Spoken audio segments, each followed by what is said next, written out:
দরকার নাই, এরকম স্টুডেন্টের দরকার নাই যে স্টুডেন্ট হিন্দুদের জন্য কাল হয়ে দাঁড়ায়। এরপরেও যদি আমার বাবা মা মধ্যে মরেও যায় তাতেও আমার দুঃখ নাই, কারণ এরকমের দরকার নাই। আমরা স্বাধীনতা যখন পাইছি, আমরা তো স্বাধীন রাষ্ট্রে, আমার দল দরকার নাই, আমরা তো স্বাধীনতা, এখানে যে কেউ, এখানে পুরো বৈষম্য বিরোধী ছাত্র আন্দোলন বলছে, তাহলে বৈষম্যের পরিচয়টা কি সঙ্গে সঙ্গে অ্যাটাক? এই হচ্ছে বৈষম্যের পরিচয়, এটা কি ছাত্ররাই অ্যাটাক করছে আমার পরিবারকে? আমি তো দল দেবো শুধু ছাত্র, কারণ এটার ফুল কারণ হচ্ছে ছাত্র। আমার মতো কয়জন এসব বলবে আমি জানি না, আমার মতো কয়জন তার পরিবারের নিয়ে বলবে আমি জানি না, কিন্তু আমি স্বাধীন রাষ্ট্রে বাস করি, আমার স্বাধীনতা আমি কি ভাবছে আমি দেশ ছেড়ে পালাই যাব? জীবনেও দেশ ছেড়ে পালাই যাব না, মরতে হয় এখানেই মরবো, দেশে মরবো, কিন্তু দেশ ছেড়ে পালাই যাব না, কারণ আমার জন্মস্থান বাংলাদেশ। সেটা সে যে দল আসুক না কেন, আমার জন্মস্থান বাংলাদেশ। কিন্তু দল যে কেউ করতে পারে, বাট আমার বাবাকে তার ইন্ডিয়ায় ডাইরেক্টলি যাইয়া হিট করার তো কোনো প্রশ্নই আসে না।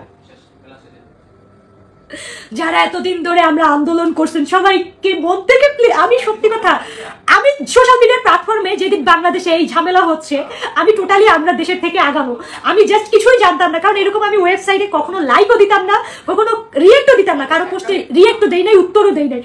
আমি একটা জাস্ট রিল পোস্ট করেছিলাম, সেই রিলটা আমি টোটালি আমি জানি না দেশের পরিস্থিতি, আমি সত্যি কথা। সেখানে আমাকে এসে আমার নিজের মানে আমার জাতি বলেন জাতি বলেন অনেকে এসে জ্ঞান দিছে, আমি ভদ্রতার সহিত আমি ডিলিট করে দিছি। তারপরে আমি যখন জানছি দেশের পরিস্থিতি ভালো না, ছাত্ররা মারা যাচ্ছে, আমাদের খুব, আমরাও তো ভাই ছাত্র ছিলাম, আমরা তো দেশের বাইরে যেয়ে পড়ালেখা করি নাই, ওই বাংলাদেশেই পড়ছি, তো তাহলে আমরাও তো চিন্তা করছি যে না, ছাত্রদের আন্দোলনটা ভালোভাবে হোক। হয়তো বা পোস্টের মাধ্যমে আমরা জানাইতে পারি নাই, আন্দোলন জানাইতে পারি নাই, কারণ কিন্তু তার মানে এই না যে আমার বাবা যে কি দল করতো, আমার কাকা কি দল করতো, আমার ভাই কি দল করতো, ছাত্র যে সবকিছু মানে দেশের পরিস্থিতি ঠিক আর অ্যাটাক শুরু হয়ে যাবে সঙ্গে সঙ্গে।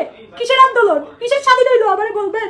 আজকে তো আমি নিজে লাইভ আসছি শুধু এই প্রশ্নের উত্তর চাইতে। ছাত্ররা, আমি জানি না আমার লাইভটাকে দেখবেন বা শেয়ার করবেন, আমার কোনো কেয়ার না, আমি এতদিন চুপ করেছিলাম, আজকে নিজের ঘরে আমি নিজেই মানে আমরা বুঝাইতে পারবো না আমার ঘরে। হ্যাঁ, আমার কথা হচ্ছে ছাত্র আন্দোলন সুন্দর ছিল, সবকিছু ঠিক ছিল, বাট আমার কথা হচ্ছে এখানে এসে আমার বাবা কাকা কি করছে, আমার ভাইরা কি করছে, দল শেষ। এখানে বৈষম্য লেখাই ছিল, যখন তারা আন্দোলনের এক দফা দাবি চায় তখন বৈষম্য বিরোধী ছাত্র আন্দোলন, সেটা এখন বৈষম্য বিরোধী ছাত্র আন্দোলন যখন মেনে নেওয়া হয়েছে, সবই হয়েছে, তাহলে এই বৈষম্যটাকে কেন সংখ্যালঘুতে পরিণত করছে বলবেন? কই মুসলিমরা কি দল করতো না? তাদের ঘরে তো কই অ্যাটাক হয় নাই, আমার ঘরে কেন হইলো? আমার বাবা দল করতো কোনো সেই কারণে। আপনারা ছবিগুলো দেখছেন আমার প্রোফাইলে, আমার বাবার বাইরের ছবি তো আমি দেখাইতে পারতেছি না, কিন্তু আমার বাসার ছবি দেখছেন, আমার বাবা ব্যবসা করে। আমার বাবা যদি এরকম হইতো, যদি এরকম দলেরই একদম খোশ হইতো, আমার বাবা তো পলাই যাইতো এই পরিস্থিতি দেখা। আমার বাবা 2 টাকার ব্যবসা, আমার কাকা করে একজন শিল্পী, আমার জেঠু একটা শিল্পী, আমাদের ওই মহামারী টাকা পয়সা কইবে যে দল করে আমরা বিল্ডিং টাকা পয়সা, তাও কিন্তু না। আমার বাবা যদি সেরকম কিছু হইতো, আমার বাবা তো পলাই যাইতো যে না আমার বাবার প্রতি অ্যাটাক হবে, কিন্তু না, আমার বাবা ভাবছে যে আমরা কি হয়েছে, ছাত্র আন্দোলন সবকিছুই ঠিক আছে, যাই হোক না কেন আমাদের ঘরে কিছু হবে না। আমার বাবা দোকান খুলছে, সবই ঠিক ছিল। দুপুর 2টার পরে আমার বাসার সামনে থেকে যখন মিছিল যায়, মিছিলের প্রথমবার চলে গেছে, কিছু হয় নাই, সেকেন্ড টাইমে আমার বাবার মিছিলের পরে কিছু লোক ইচ্ছাকৃত ঢুকে ভাঙছে। আমার ছোট ভাইয়ের ছেলে আমার বাবার কোলে ছিল, আমার বাবা চুপচাপ দাঁড়াইছিল, আমার ছোট ভাইয়ের কোলে আমার ছোট ভাইয়ের ছেলে, আমার বড় ভাইয়ের ছেলেটা বসেছিল আমার বাবার কোলে। তখন যখন বাবার গায়ে হাত দিতে গেছে, আমার ভাইয়ের ছেলেটা দৌড়ে আমার মার কাছে যাই বলে, ঠাকুমা দাদুকে মারতেছে।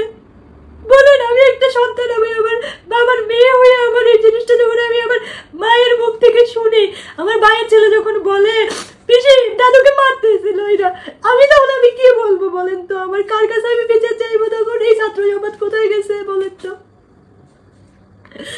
তো? এই ছাত্র সমাজ কোথায় গেছে? আজকে আমার দিকটা আপনারা চিন্তা করেন। আমি ভাই ফেক ভাবে আসি নাই, কারণ আমি এই প্ল্যাটফর্মে কখনো আমি উল্টোপাল্টা কখনো উস্কানিমূলক নিউজ কখনোই দেই না। আমার প্রোফাইল থেকে আমি সবসময় সাবলীল আমার নিজের মতো করে